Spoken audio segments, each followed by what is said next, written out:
You ask Tiger to solve.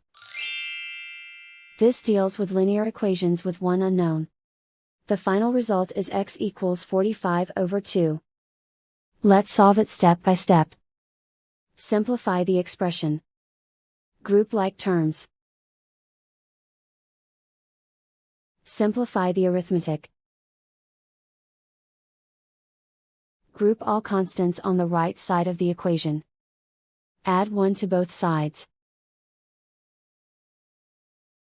Simplify the arithmetic.